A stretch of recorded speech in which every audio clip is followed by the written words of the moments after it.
Hi Judy, welcome. Welcome Thanks, everyone. Christina. So we've got Craig Harper with us today. Thanks so much for joining us. And he's one of Australia's leading voices in health, high performance, and human behaviour. He's got a background in exercise science. He worked across media, elite sport, corporate coaching, and education. He hosts popular The You Project podcast, an author of 7 books, and is currently completing his PhD in neuropsychology. So, welcome, Craig. Mm. Thanks, Christina. Wow. That's quite impressive when you put it all in 20 Yeah, seconds. Isn't it? It's like, but that 20 seconds took like 100 years it did. because I'm 100 years old.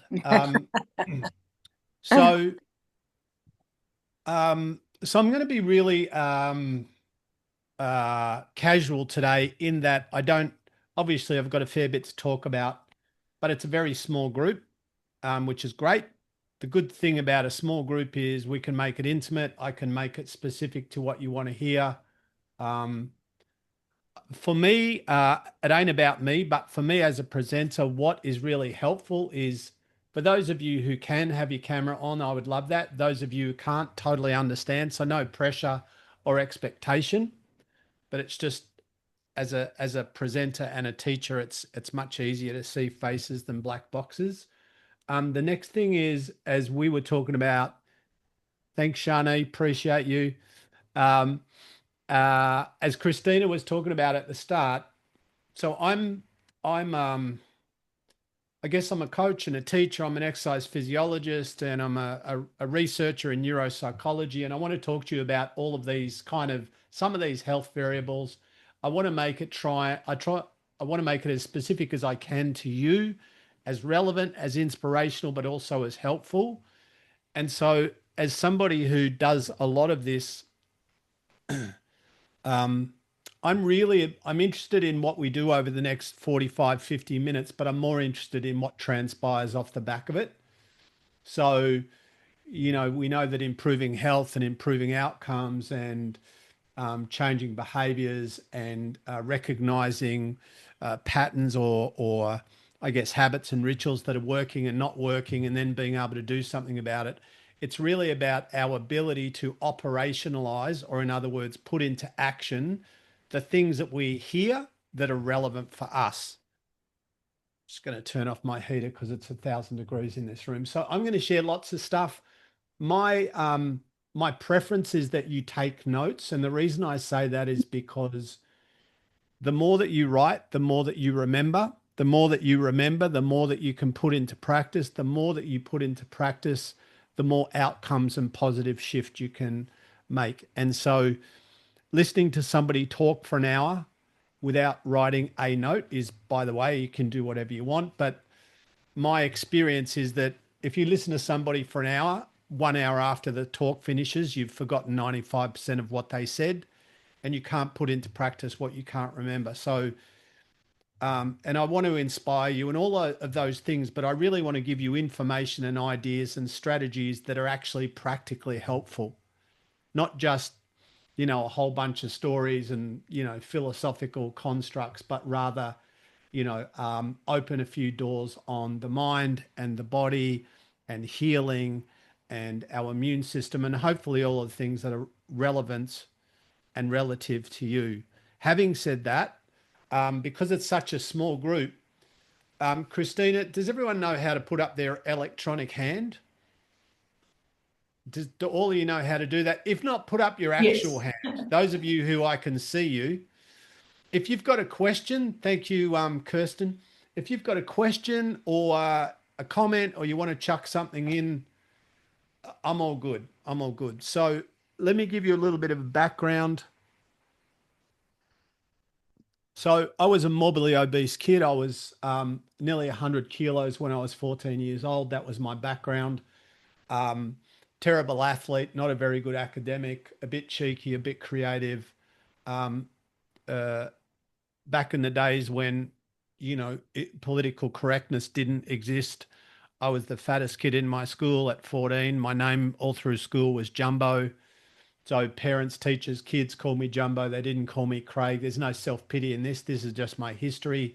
So I grew up in that kind of time when, we didn't have the same level of awareness and sensitivity. And um, so I grew up with a certain understanding, or I guess perspective about myself that wasn't always healthy.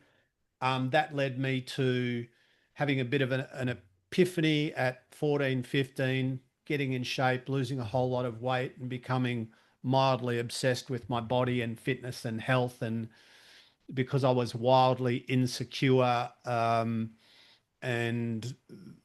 full of self-doubt and self-loathing and imposter syndrome and all of those things, I ended up being, I guess, mildly obsessed. Can you be mildly obsessed? More than that? Is that a thing, a mild obsession with how I looked and all of that stuff? So I started working in gyms when I was 18 years old, helping people get fit, helping people get in shape, helping people, whatever, lose weight, build muscle, lower blood pressure, reduce back pain, run faster, jump higher. Ended up working with lots of teams and clubs, in the AFL St Kilda Football Club, in the National Netball League, Melbourne Vixens, Melbourne Phoenix, Victorian Cricket team, a bunch of Winter and Summer Olympians. I worked in addiction treatment centres with alcoholics and addicts, people in jail, blokes in prison, a really broad cross section of the community. And I think the one thing that everybody has in common when they even come to a little seminar or workshop like this, or they join a gym, or they pick up a self-help book, or they start a diet, or they start some kind of health improvement protocol or process, is that they want to build a better version of themselves, physically or mentally or emotionally or behaviorally or practically, or all of that, or a combination of that. And so I'm 61, my job for the last 43 years has literally been helping people to help themselves. And along the way, I did a degree in exercise science, became an exercise scientist, university lecturer. I taught in the uni that I did my degree in. And for the last, I hate to say this, it's embarrassing, but I've been working full time as well. But for the last 5.5 years, I've been doing my PhD in neuropsychology, and I'm about 3 or 4 months away from finishing that. So next time around, you can call me Dr. Harps. That'd be great. It's good for my self-esteem and the insecurity. That'd be great. Um, and so just a whole lot of fascination with, being human. How do I manage my mind? How do I manage my fear? How do I manage my emotions? How do I manage my body? What do I do when I'm sick? What's in my control? What's out of my control? How am I investing my energy? What is the best what is the best use of my energy today? So I believe that better questions lead to better decisions. Better questions lead to better decisions. Better decisions lead to better actions. Better actions lead to better outcomes. So I'm always interested in what is the best question that I can ask in this situation with this person about this thing. Where are we now? Where do we want to be? And although all of you are in a different situation to many people, many of the principles and processes and ideas that we could use in any kind of transformative process, many of the ideas and principles and protocols are the same. It's like, well, am I better to ask good questions, empowering questions, or disempowering questions? Well, empowering questions, like questions that are going to lead me to do better things, make better decisions, and hopefully produce better outcomes. So, like, for example, my body type, I'll give you an example of a redundant question. So my body type is what we call endomorphic. So as a kid, I really easily put on weight. I was morbidly obese without trying. Like, I didn't eat great and I didn't move great, but it certainly wasn't atrocious. And so part of it was behavior, part of it was genetics. Now I can go, gee, Why am I genetically predisposed to da da da da da? And why can she eat whatever she wants? And I look at food and I get all that stuff, which is really self-pity, which is really redundant, which is really a road of no return. Or I can say, all right, okay, so like for example, right now I go, all right, well, I'm a 61-year-old dude. My body type is what we call endomorphic. Um, I can, you know, if I do these things, this is the outcome. If I don't, this is the outcome. So I go, all right, well, with my genetics at my age, with the time that I have, with the resources that I have, what's the best way for me to eat? Not because I want to be jacked and lean and have a six pack, but from a health point of view, from a recovery point of view, from an optimal nutrition point of view, from an immune system point of view, what is the best way for me to eat? What is the best way for me to move my body at my age for where I am, for where I want to be, for right. So my mum, for example, has had cancer 3 times, bowel cancer, lung cancer. She's 85, she's cancer free now. She's a weapon, right?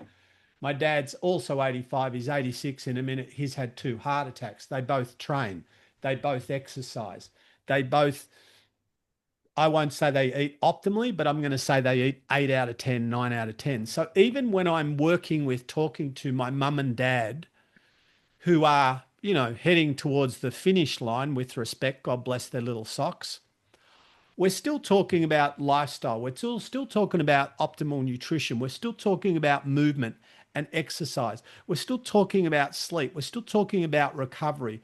We're still talking about how to regulate emotions and manage anxiety, because whether or not you're 85 or 61 or 22, whether or not you're on a journey of recovery and healing, or whether or not you're at the coal face of a career in the middle of politics or whatever it is, the ultimate, universal denominator is we're all human. We've all got emotions. We've all got a mind. We've all got a body.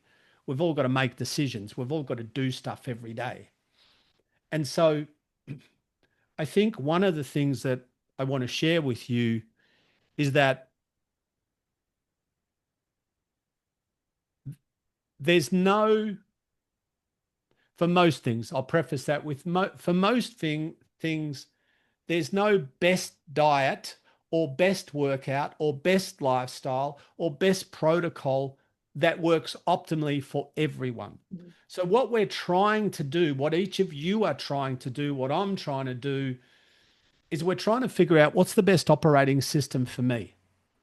Because what will work optimally for me with my food, with my exercise, with my sleep, with my supplements, with my medication, what will work optimally for me will not work optimally for anyone else if we're looking at all the variables, because nobody else is me. Nobody else has my genetics. Nobody else has my brain.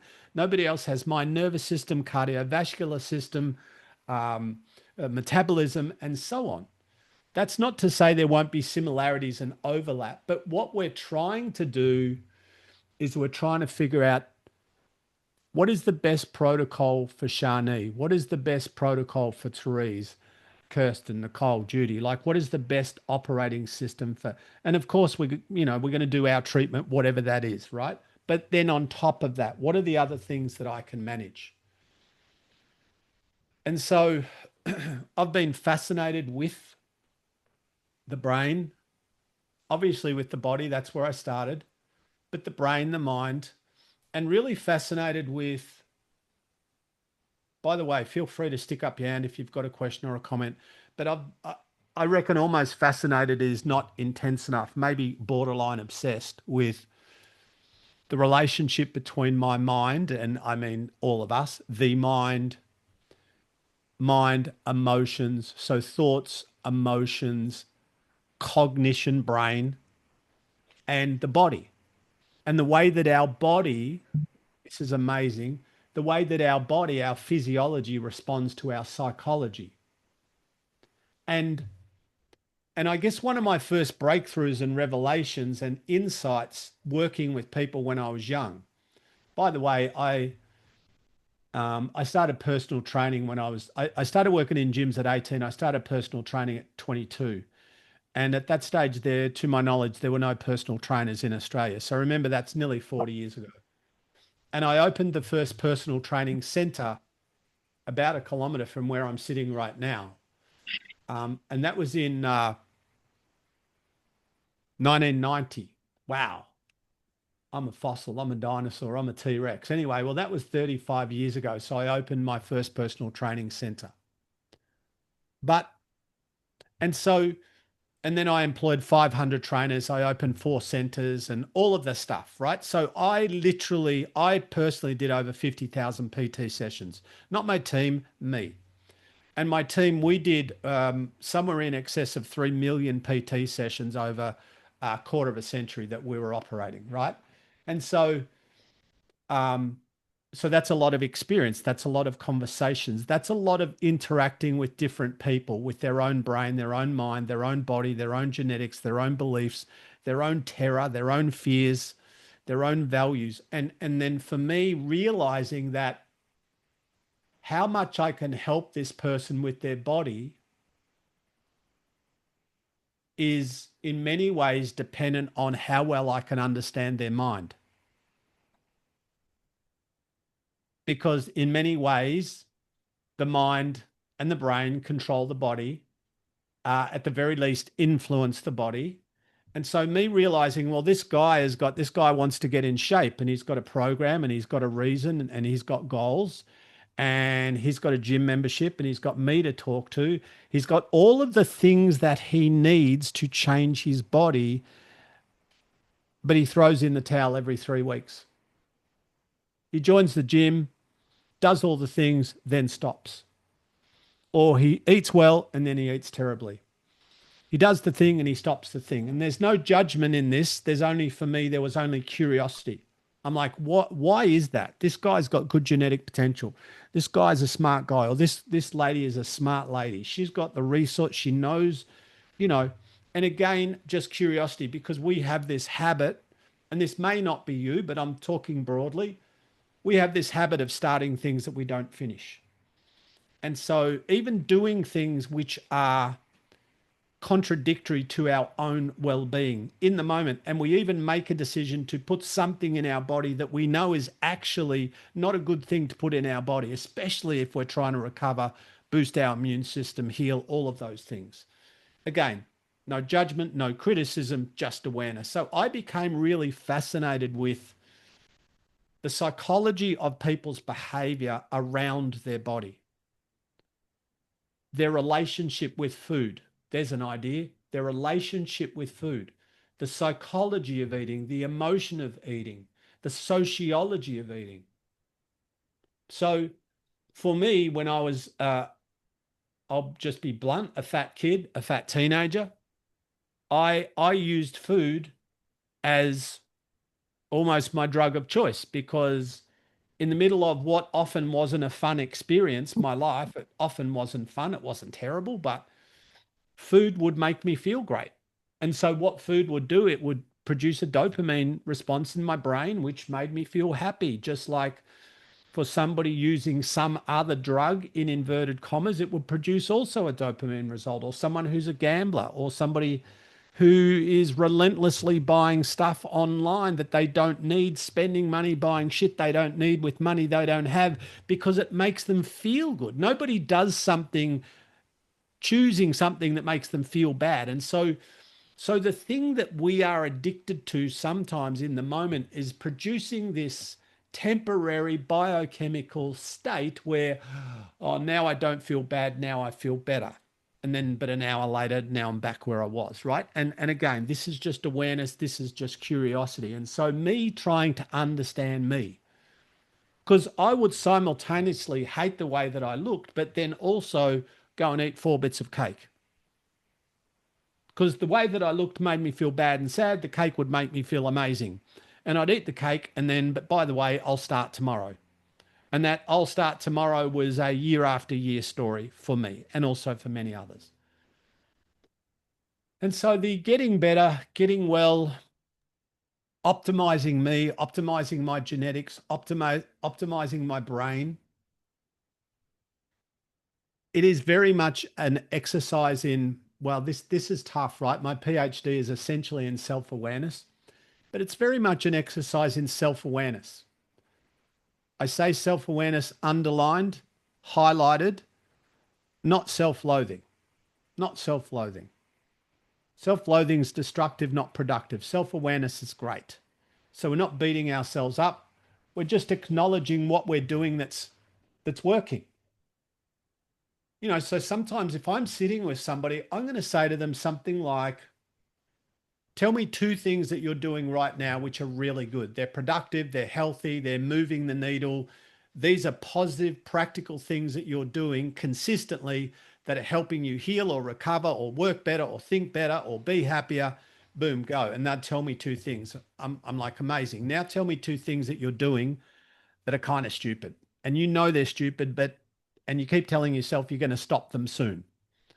And that's just a story that you tell yourself, I'm going to stop soon because that lets me do it today. Right. And so there's this element of, you know, when like you think about what all of you are going through or have been through on some level, and even just the human experience, really, in general, more broadly, the human experience is almost like the ultimate exercise in self management. It's like, how do I manage me? How do I manage me? Because I'm a handful. Like, even me, right? I do this. This is my job. This is my research. This is my life. Do I make dumb decisions? Yes. Do I get trapped in ego? Yes. Do I get terrified? Yes. Do I say things that 4 seconds later I regret? Yes. You know, and so this is not weak or terrible. This is human. So we're not trying to be perfect. We're trying to do better, think better, choose better, behave better, and produce better. And so this is a lot of my research. This is a lot of my practical work. Um, you know, whether it's, I do, just out of interest for you, I do 365 podcasts a year of my own, and then I'm on other people's podcasts. I'm on one today at 2 o'clock, someone else's. So I probably do about 500 episodes of a podcast a year. I do over 100 corporate talks a year. I try to do things like this where I'm just helping and serving because it's an honor. And I also work with people individually. So I'm constantly talking about this stuff and this kind of stuff. But the one thing that everybody has in common is that or nearly everybody has in common, is that where they are with some component of the reality is not where they want to be. They want to change something. It might be one little thing. It might be 20 big things: situation, circumstance, environment, health state, habits, thinking, behavior, inner self-sabotage, external reality, whatever it is. And so I'm interested in that. And so we know that the mind, I'm writing as we're going. See, I'm writing so I remember. So the mind, if you want to do a little flow chart for me, just write the word mind near the top of your page, then put an arrow down, and underneath that write emotion or emotions. And then underneath that, let's just keep it simple, write body. And then underneath that, just write results. So I'm sure you all have a pretty good understanding. Excuse me, I'm going to have a little sip of Rooney. I'm sure you have a pretty good understanding of most of what I'm talking about. But so think about this. So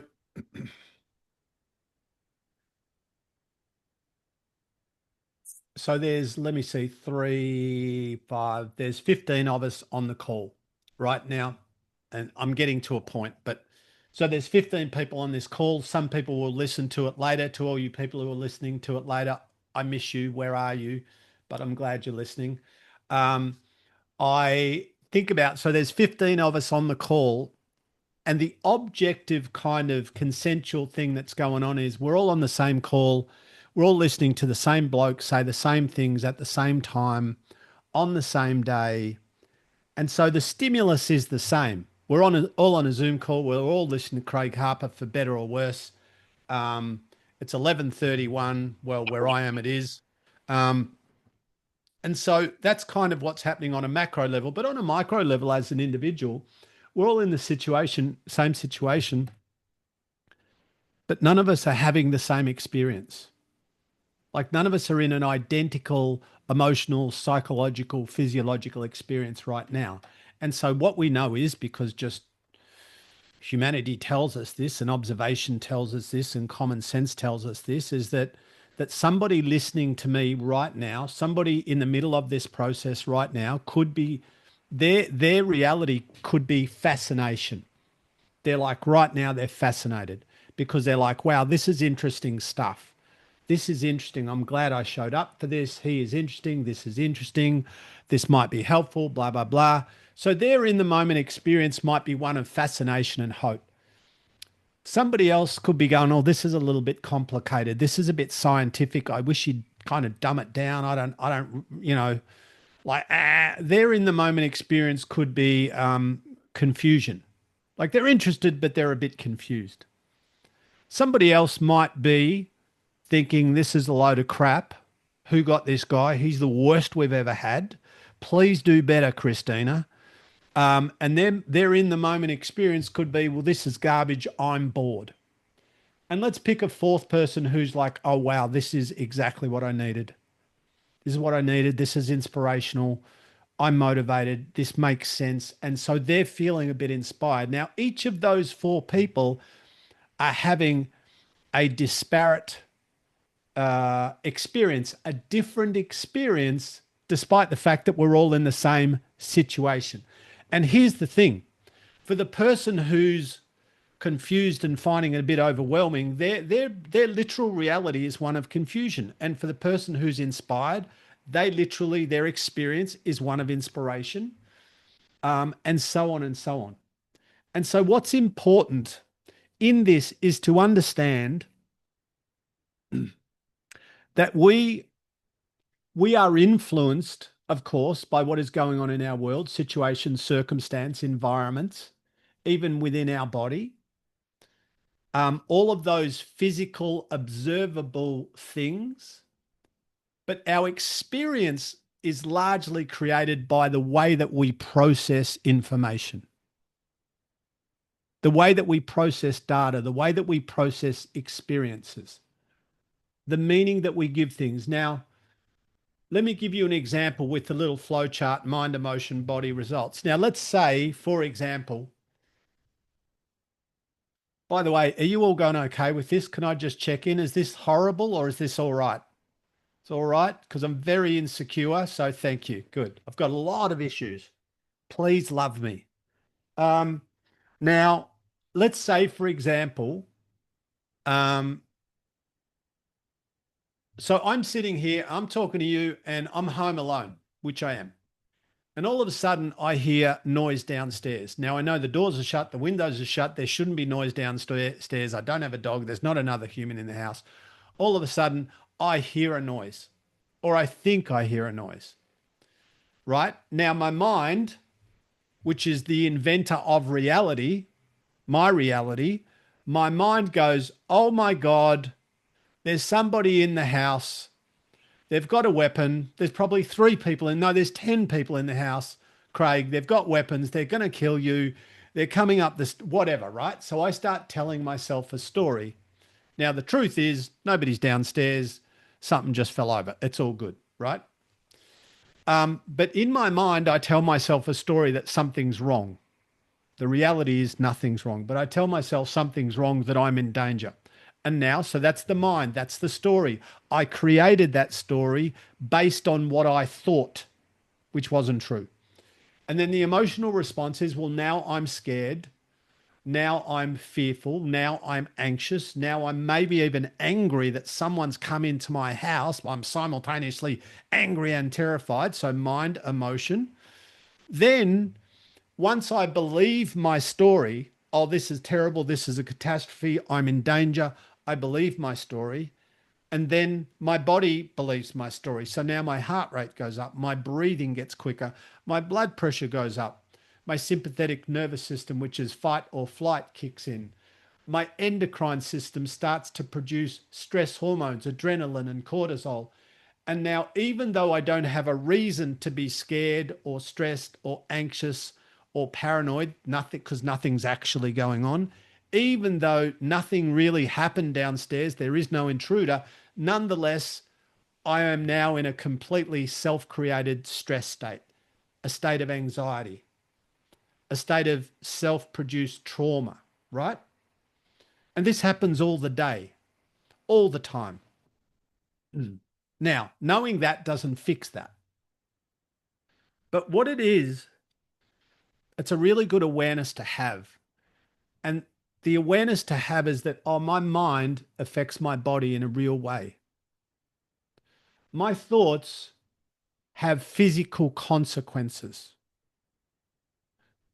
One thought that's based on faulty information or a faulty belief, one thought can make my blood pressure go up. Wow. One thought can change what hormones my body is producing, what's happening with my brain chemistry, what's happening with my respiration, what's happening with my cardiovascular system more broadly. Just a thought, right? So I am all for all of us trying to do a deep dive on trying to understand the self in the middle of your life. And I know this is a bit weird and a bit deep and a bit philosophical, but I've worked with so many people who have been in the middle of really, really, really, really challenging situations. And I believe they've survived and thrived because um, of course, sometimes it's all medical intervention sometimes, but I personally know many people who, in inverted commas, probably shouldn't have survived and did because they learned how to manage that internal state. And so I don't think it's one or the other. I think it's everything. Of course, we need to optimize everything clinically and medically, of course. We need to optimize lifestyle. We need to optimize choices and food and exercise and sociology. We know that being loved and connected and valued and seen has a massive positive impact on our immune system, all of those things. But also at the same time, the ultimate storyteller in your life is your mind. And we need to be really mindful, pun intended, of the stories that we are telling ourselves.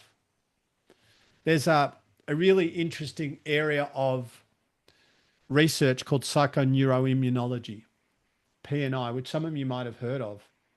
But psychoneuroimmunology and psychoneuroimmunology is essentially talks about the relationship between what's happening in our mind and our emotions and our immune system. And we know that thoughts, for better or worse, impact our immunity, our level of immunity, our immune function. Just like we know that thoughts affect our endocrine system. And it's trying to figure out. So for me, I'm always thinking about, on a selfish level, for me, I'm thinking about what's the best protocol for Craig Harper. I go, well, at 61, um, my short-term goal is to be 65 and in about the shape I am now, physically, mentally, emotionally. How do I optimize my brain and my mind? And what are the things that I need to do to not guarantee, because I don't know that we can guarantee, but increase the chances of me being atypical? And by that, I mean just not, not all the cognitive decline and the physiological decline that tends to happen with a lot of people. And it's not about, for me, being strong and healthy and functional and looking after your mind and building a life and a lifestyle that's optimal for you. It's not about ego. It's not about how you look. It's like, well, you've got one body and that's the body. So why don't I do everything that I can to get the best result that I can? And as a scientist and as a researcher, I really am supportive of the idea of people doing your own research. And I don't mean experimenting with different drugs and chem. I don't mean that. I mean doing things, and it might be, you might go, you know what, I'm going to work. This is just an example. I'm going to walk 30 minutes a day and see how I feel. I'm going to do 14 days and see what the outcome is. Or I'm going to include some strength training 2 days a week for 30 minutes and see what happens. Or I'm going to drink, nothing but water for 2 weeks. So I'm going to eat all my meals, but I'm not going to have any liquid that's got calories or caffeine. I'm going to do that for a week and see what happens, or whatever. Because here's the thing, like the best protocol for you is the best protocol for you. It's not the universally best protocol. We're trying to figure out, on top of the normative data and on top of the medical and clinical advice that we know is close to optimal. On top of that, then we go, let's talk about the other stuff though. So like, for example, I lift weights 7 days a week, which is probably too much, but I do about an hour a day. And I'm not suggesting this for any of you. I don't smoke. I've never had a cigarette. I don't drink. I've never been drunk. I've never done a recreational drug. I eat 2 meals a day. I eat breakfast and I eat dinner. And I don't eat that way because it's fun and I love it. I eat that way because it works for me. Would I suggest that anyone else does my protocol? No, no. This is my point. My point is trying to figure out how you work optimally. So my training partner, the guy that I train with every day, he's a few years younger than me. He's an ex-bodybuilder, competitive bodybuilder, Mr. Australia, all this stuff. He eats about twice the calories a day that I eat, and that works for him. If I ate what he eats, I'd be huge and I'd be obese. I'd be definitely out of shape at the very least. If he ate what I eat, he'd be starving. So we're not, this is the thing. We're trying to figure out, what works for me? What works, like what is, for some people, 7 hours sleep is optimal, give or take. For some people, it's not nearly enough. For some people, they'll eat a handful of nuts and it's a healthy snack. For some people, they'll eat one nut and they'll have an anaphylactic reaction and nearly die, right? So it's not like nuts are good or bad. It's like, are nuts good for this person? Is 2 meals a day good for Craig? Is how much booze should I drink or not drink? If I step back and I take out the emotion, take out the what I want just for a moment, and I try to look objectively at the things that I am doing to my body and for my brain and for my mind. What are the things that I'm doing which are really effective and productive and healthy? Right now, this is just an analytical take. And what are the things that I'm doing that probably don't serve me? Remember, self-awareness, not self-loathing. And then on top of that, why am I doing those things? And people will say to me, oh yeah, but you've got to have a life. You've got to have a life. Inferring that if I don't do that thing, then my life is not as good. And like we can find, again, I'm probably being a tiny bit of a ball breaker here. I don't mean to be, but I guess my compassion and my energy with this comes from seeing people with vast potential to do amazing things waste that potential by telling themselves bullshit. That's not to say people don't have real challenges. You of all people know, of course. But then on top of that, somebody said to me the other day, we were talking about food and exercise, somebody that I know pretty well. They're not a client, but someone that I've known for a long time. And this person, admittedly, I won't tell you who she is, but she needs to drop a fair bit of weight. They're her words. And she's always struggled with food and da da da. And I saw her the other day, maybe Thursday or Friday last week, and I said, what's going on? She goes, I fell off the wagon. And I go, what does that mean? Because she was on an eating protocol and she was losing weight. And when I saw her, and not that it's all about what we weigh, it's about health, it's about function, it's about wellness. But clearly she wasn't doing what she was doing last time I saw her. And she goes, I fell off the wagon. I go, what does that mean? She goes, oh, I just fell off the wagon. I go, no, don't explain it to me. And so we unpacked it. And there's this thing where what we do is, we tell ourselves a story. Oh, this accidentally happened. I go, so let me just tell you there's no wagon. You didn't fall off it. There is no wagon. There's just you and your choices. I said, when you fell off the wagon, what happened? Oh, I was at my sister's birthday. Cool. What did you eat? And she told me about all this stuff that she ate that, based on her protocol, wasn't what she should be doing. And again, no judgment, just honesty, right? And I said, and then what happened? And she said, well, then I realized I'd blown it. So I just let my head, right? And I go, so when you're at your sister's party, how did the food get in your mouth? And she's like, what? I go, how did the food get in there?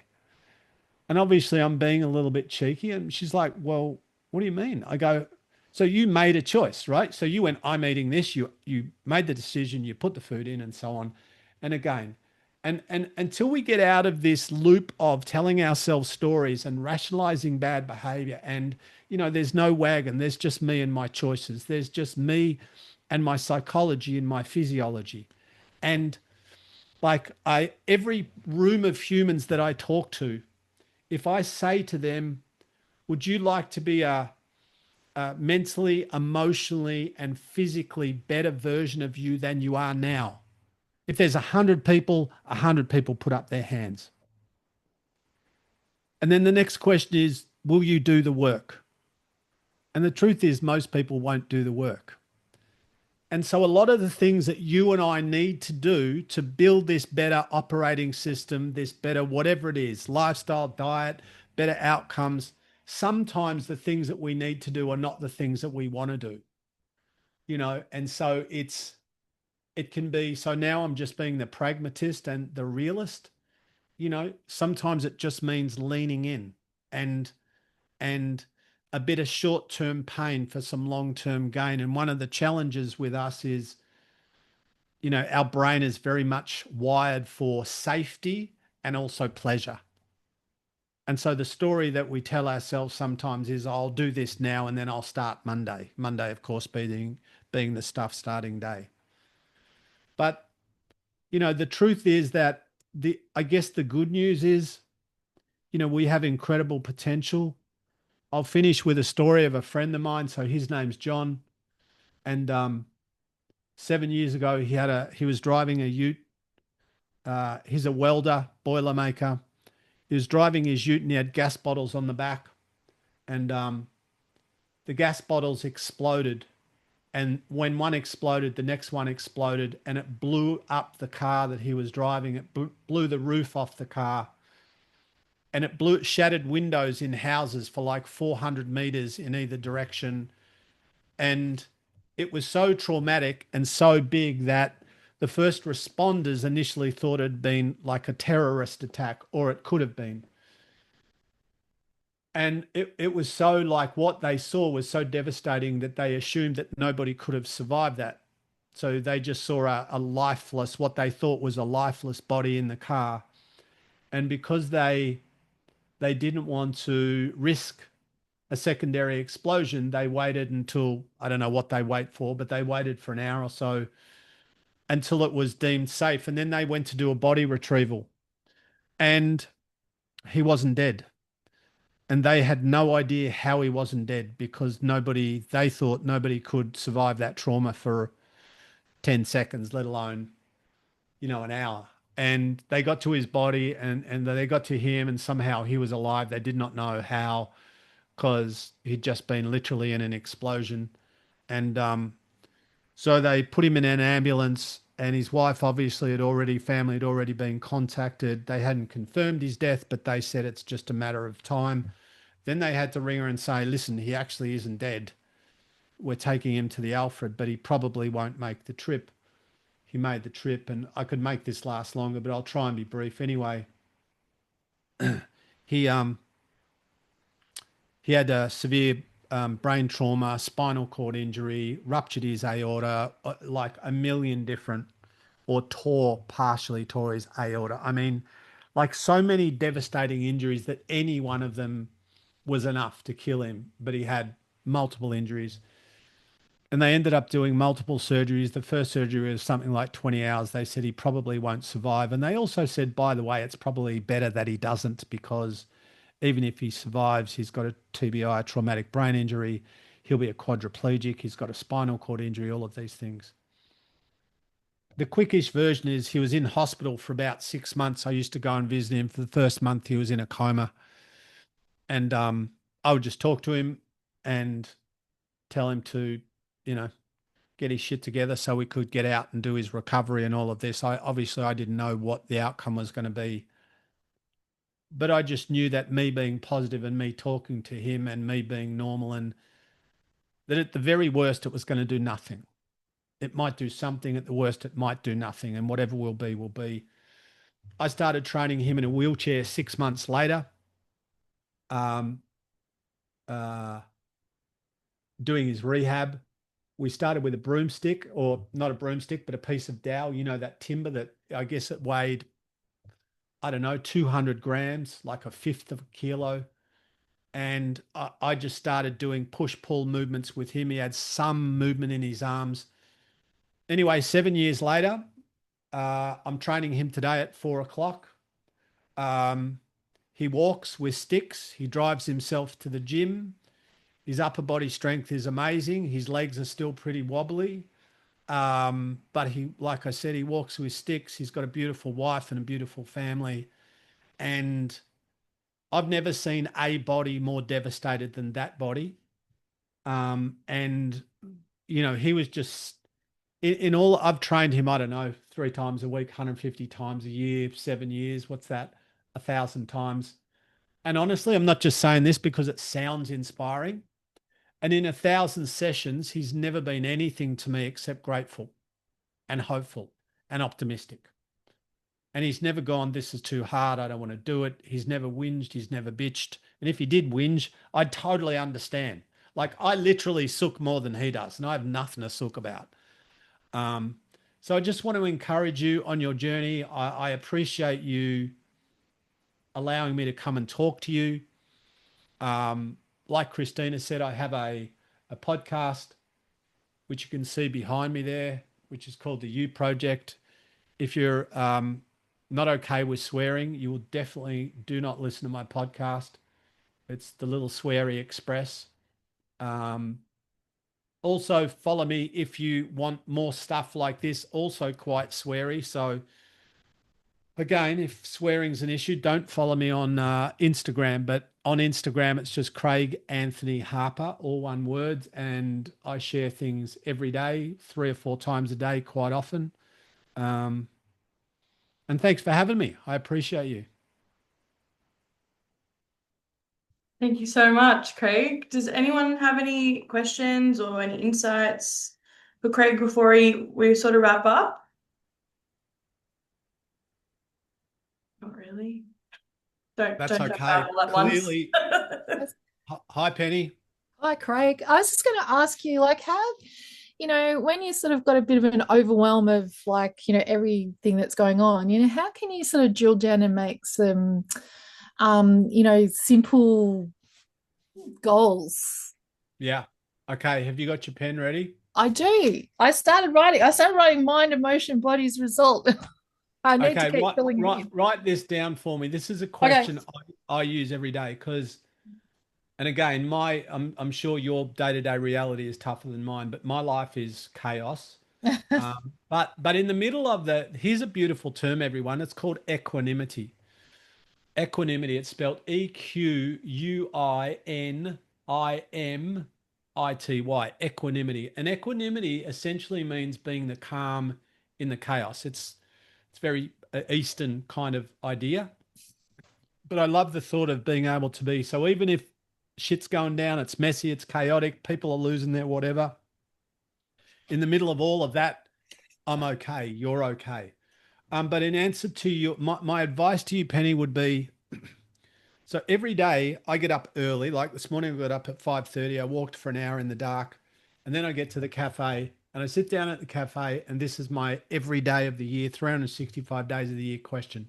My question is, in terms of what I want to do, be, create, and change today, in terms of what I want to do, be, create, and change today, where should my attention be? So we need to be at where should my attention be? So we need to be able to learn to put things on hold. Yep. Like, I'm finishing my PhD. I'm talking to you now. I'm doing another podcast in a minute. I've got another online group tonight. I've got a bunch of things, right? I'm also writing a new book, my 8th book.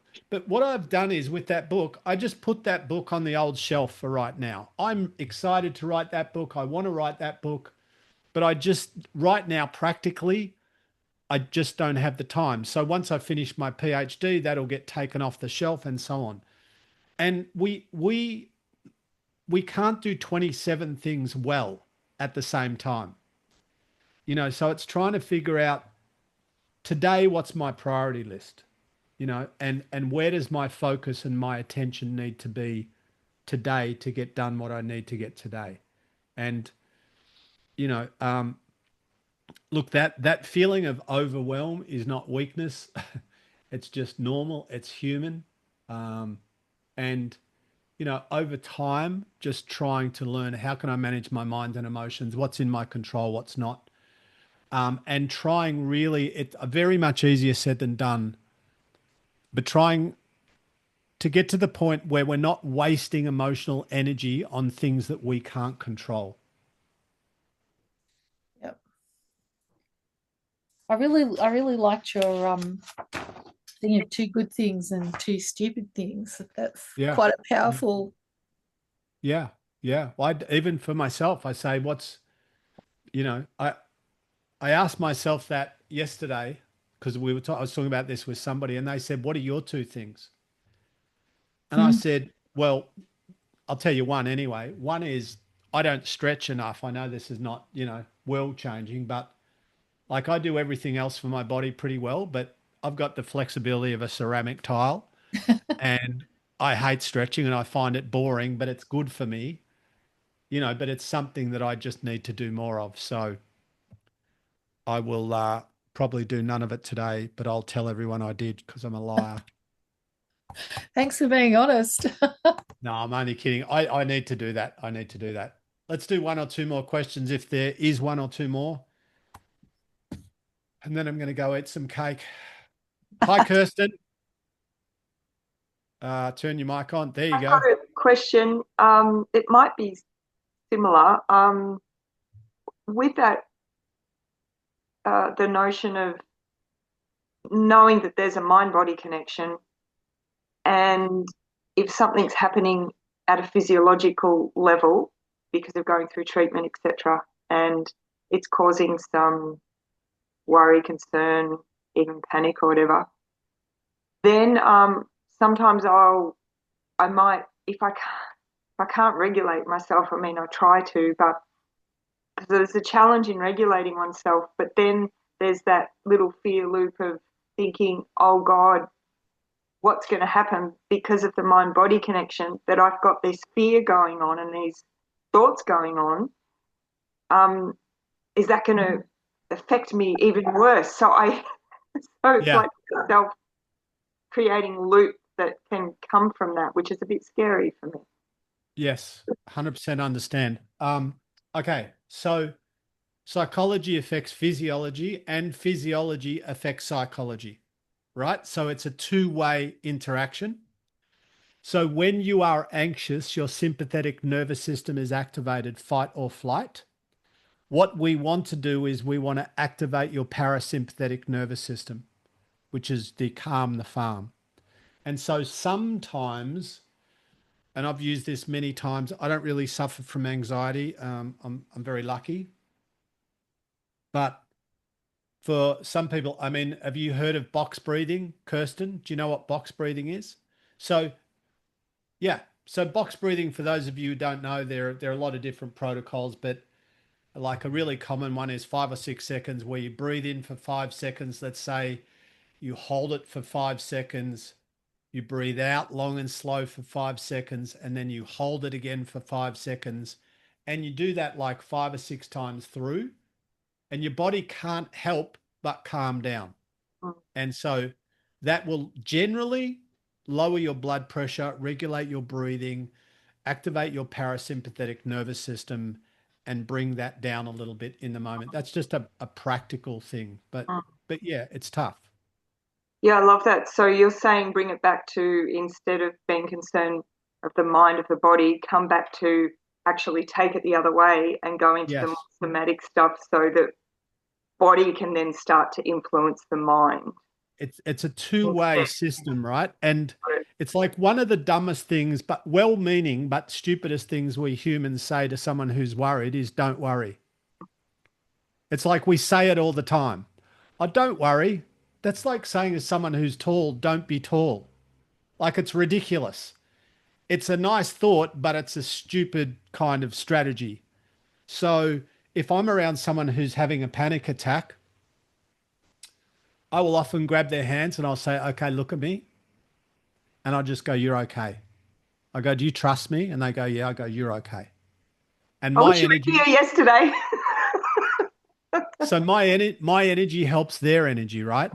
And also, I was with a friend recently who was having a panic attack. And I said, how many panic attacks do you reckon you've had? And it's actually a he. He said 1,000 more. And I go, and did you die? He's like, no. I go, you're probably not going to die today. I go, I know it feels shit. I know it feels terrible. And it's okay that it feels shit, isn't it? And he's like, yeah. And the moment that you go, oh, I'm not going to die. I've been here before. It feels terrible, but it goes away. Even just that acknowledgement helps bring things down. So you can actually be in the middle of that elevated panic state and kind of weirdly be okay with it, you know? But it's a, and the thing is with anxiety and with panic and with that elevated uh, neurological state is that it's not about one thing, it's about a bunch of things too. And also, as in relation to what I was talking about earlier, what's going to work for you, Kirsten, might not work for Nicole, you know? So we try to figure out, you know, what is the right thing for this person. But yeah. Anyone else? Well, it's been a pleasure. I hope you got something out of it. And yeah, thanks for your time, and thanks for the opportunity to meet you all. Thanks Thank you, so Craig. much. That was amazing. Thank you so Yeah, much. thank you. Thanks, Thank guys. you. Love your guts. Wonderful. I'm gonna say goodbye. Don't talk about me when I'm gone. I'm very insecure. Have a good day.